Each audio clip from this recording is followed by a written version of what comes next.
Welcome back to SPX 2017. My name is Joe. I'm Rusty. And with us today, my name is Mouna. Mouna. Welcome. Happy to be here. Awesome. Excellent. So, how's SPX going for you? It's been going fantastic this year. That is an enthusiastic response. I appreciate. Yes. I'm really loving it. It is my favorite event, pretty much ever. I've only been coming here since 2013. That's a while, though. That's solid. That's not nothing. This is my fourth time tabling. And I've attended once, and even then it was fantastic. I have a debut book this year, and it's been doing really well. I've really been enjoying everything: the people, the atmosphere, all the artists I've been meeting, artists I've met before. It's fantastic. I've been looking forward to this all year. That's So awesome. tell us about what you're here with. What book do you have? Oh, about the book? Yeah, sure. Yeah. My newest book for SPX this year is called Just Fujoshi Things. Okay, excellent. Yeah, here you take go. a look. Boom. Just Fujoshi Things. Tell us about this comic. It is an autobiographical comedy All right. about what it's like to be a fan of the boys' love genre. All right. It is a collaboration between myself and a good friend of mine who is also tabling with me. All the stories are one page comics, so kind of like newspaper strip in a way, just quick little one shots. And as I said, they're autobiographical. These are things that have happened, and I personally find them hilarious. And so far, people have found them very relatable. Well, they're That's good. awesome. That's the thing. If you tell your story, chances are you're going to find somebody similar. It was so fantastic to make. It was fun to write. It was fun to draw, and So tell us about your fascination with the boys' love genre. Yes. That's what we're all here for. Please, for the layman, for the person who's just walking up to you, tell us about boys' love. Okay, gladly. Okay, the boys' love genre, though it's known for being mostly a genre with women as the target demographic, and the stories feature romances between men, it has found like a lot of response from non-binary people, trans people, and some men. Some straight men, surprisingly. What I find most interesting about the genre that people tend to not really acknowledge or talk about is that for most fans of it, the women who are fans of it, who are called fujoshi, oftentimes, most of them aren't straight. I would say the vast majority of them aren't. And that's something that a lot of people don't really know. And at least from what I've noticed, I find that the genre is sort of a form of exploration of one's identity. Because in terms of romance stories, ones featuring like male-female relationships, they fall into gendered tropes really easily. Yeah. And it can get boring, sometimes offensive, and we're tired of the same stuff all the time. So what that makes me think of, and I could be totally wrong about this idea, but because it's two guys, it kind of defies all of the tropes almost automatically, and so it kind of allows you to just accept it for the story being presented, the relationship being presented, Right. because maybe you're less connected to it directly. Exactly. That's another part of it. When women read stories of the genre, yes, we can connect to a character, but sometimes there are situations where it's like, I'd want to see this happen, but not necessarily on a feminine body, because that's a genuine fear I have. But how can I explore this? How can I explore this without feeling unsafe? Yeah, Right. being too in your face. Exactly.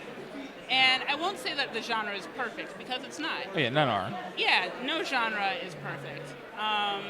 One of the things that people are who don't quite know, who are automatically dismissive of the genre, a huge misconception is, like, you know how a lot of lesbian porn and stories are often aimed at men as a target demographic. Yeah, it's very much a male gaze Exactly. approach.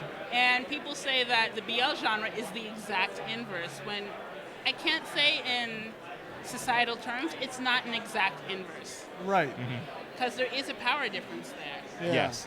And women, people who aren't men, who like the boys' love genre, often like the idea of men being sensitive toward each other, which in the patriarchal and pretty homophobic society that we live in is not something that's really accepted.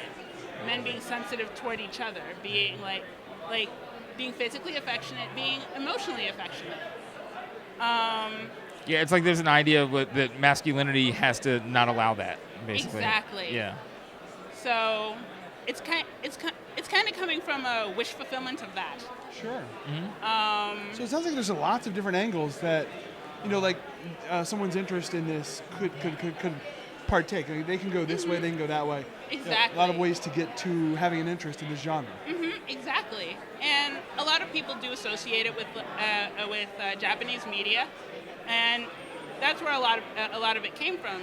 But there's so many BL artists living outside of Japan, plenty in the United States, plenty all over the world, who take influence from Japanese BL, but put their own spin on it. It makes sense, because if that is the primary location where a lot of this originated, and it doesn't really exist naturally or already outside of it, Yeah.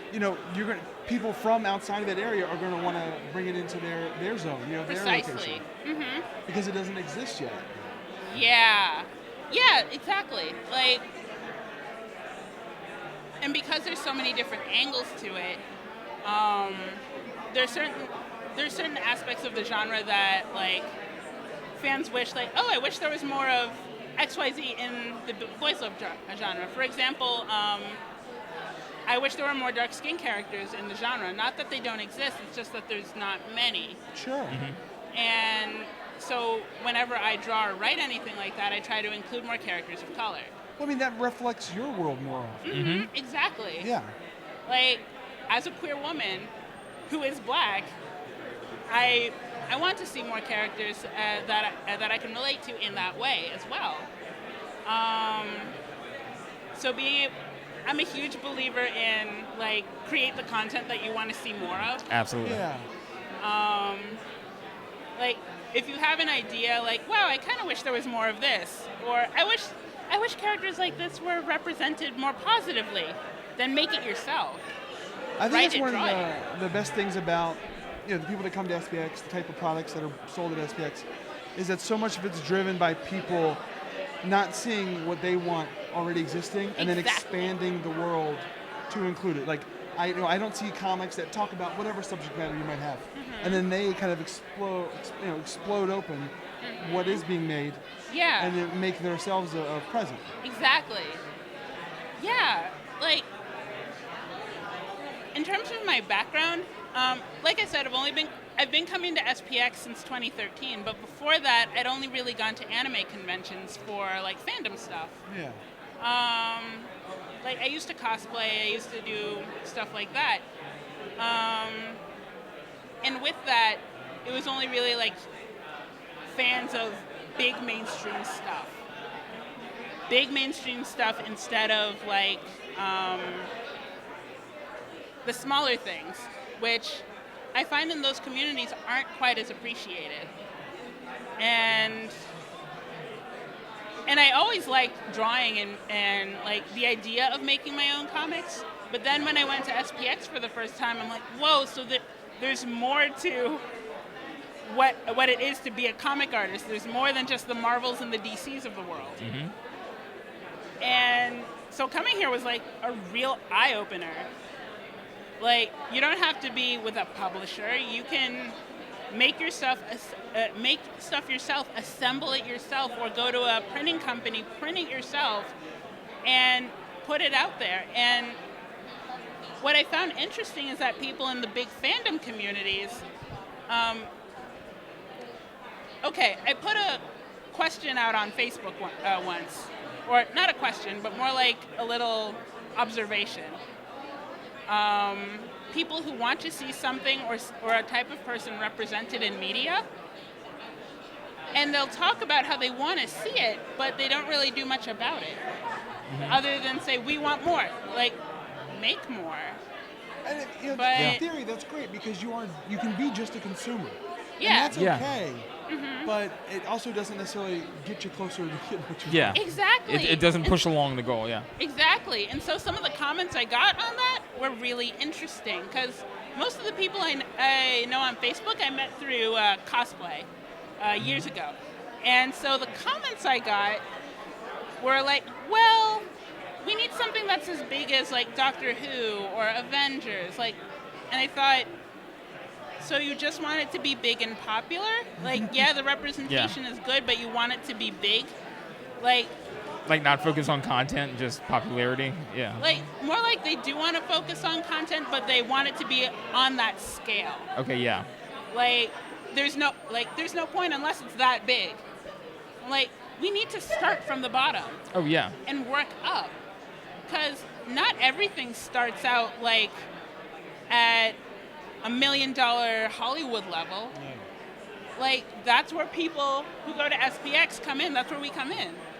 Absolutely. Yeah, like young people who are working independently, we're the next step because the older generations are going to die off. Yes. Then what comes next? We do. Absolutely. Yeah. Absolutely, and that's the kind of the magic seeing the evolution throughout the years. Is I say this a lot. It's like walking in the room now with 700 exhibitors possibly at any given time. There are many things that are not for me, but that's awesome. Yeah. Because that's nothing. Everything has to be for me. Because not being for me means it's for someone else. Exactly. It's a great thing to see. And that brings everybody together, and then like it makes people who are into one thing be exposed to something else. Exactly. And seeing things that like, wow, this is something I relate to, or this is something I know was made for someone like me. Because in terms of American mainstream comics, the Marvels and the DCs, it's so easy for people of color, for women, for queer people it's hard for us to feel accepted and welcomed with communities of comics fans like that because we feel pretty underrepresented. Sure. And told like, oh, this isn't for girls. Like, okay, can't we like it anyway? And they don't really make stuff that is purposely for girls all that much. And when they do, people complain. The longtime fans often complain. Like, one of your 50 books is not for me. As a white male, I'm offended. Yeah, it's ridiculous. Yeah, and it's funny when it comes to like anime manga fandom. Yeah. When I talk about the boys love genre, there will be guys who say, I don't like that gay stuff. I'm like, congratulations, it wasn't made for you. That's exactly right. Yeah. You don't have to like it. And like, are you familiar with the term shoujo? Yes. Okay, good. Like, I'm so glad that shoujo is a thing that exists. Yeah. Because it means like, yes, girls and women, there are comics that are made specifically for you. And by and large, made by women. Yes. I mean, back in the 60s and 50s, like, a lot of shoujo was made by men. Yeah. But nowadays, it's from female points of view for girls. But there's nothing wrong with anyone else enjoying it. So, like, if a guy were to complain shoujo is too girly, it's like, it wasn't catered for you specifically as a man. I think that there's becomes like an expectation that if I see it, I should be able to enjoy it. Exactly. It should be like so specifically and it's great for me. if you do. Yeah. But there's nothing wrong with it if you don't. Yeah, exactly. Yeah, and it's like to have them say like it's too girly. It's not. It's just girly. It's just it's for girls. Like it's exactly. We've gone way deep on this topic, but I see you have other books as well. So oh yeah, like you have a bunch of other comics. Is there a way that people can find your work online?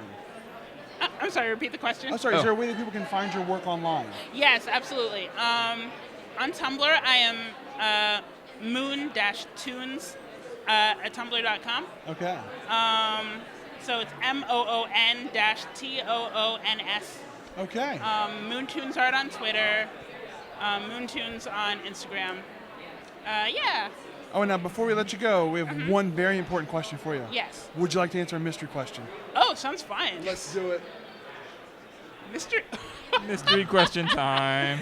This sounds very fun. This is the Mystery Machine of Mystery Questions. Yes. It is filled to the brim with questions that we wrote. go We and do grab not a remember quarter. what they are. Oh, goodness. We will not know what's coming out. Yep. Oh, God, it's a gotcha machine. I don't Yep. believe this. So do I crank it again? Yeah, keep Yeah, going. one more. Over here. You can do it. Boom. There you go. Woo! Good catch. It's always exciting. This looks so fun. Now, what's inside? Let's see. Yeah, they can be a little difficult. Come on, you can do it. Oh, look at that. Nice. Like a professional. Under control, not chaotic. Wow, who was your first enemy? Your Yeah. first enemy. Ah, that's hard. Let's see. First enemy. Are there a lot? You have to think that through. Is that the problem? That you have like a phone book you have to look referred to? Nice.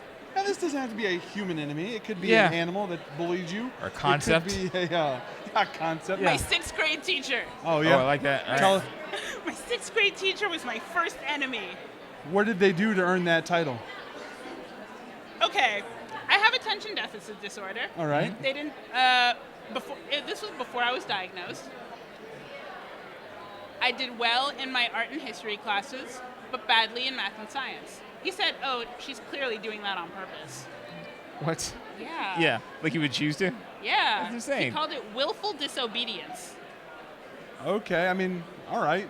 Yeah. Yeah. Maybe you just carried so much charisma and bad attitude that you're like, no, she has to be doing this on purpose. Obviously. This is a master plan. I was in 6th grade. I was like 12. Before they let you go, hi there. Hello. I think I'm going to be next interview. That is my mentor. Hello, Ellen. Awesome. Ah, okay. But yes, my 6th grade teacher, who pretty much did not believe that learning disabilities were a thing. Yeah. It was pretty horrible. Wow. My mom and I had to kind of fight. Like, hey, buddy, listen. Yeah. This is real. It's legitimate. It affects me. Yeah. Like you need to understand and I work can with this. see why you chose them as your first enemy. Yes. Yeah. That's well deserved. a lot of bad feelings about that guy. Yeah. Low-key hoping he's not a teacher anymore or he learned a lesson. Somebody taught him. Yes. Well, thank you so much for sitting with us. Thank Yes, this is you. awesome. I really hope the rest of the day goes well for you. Thank you so much. I really Cool. appreciate the interview. Thanks Yeah. again. Thanks.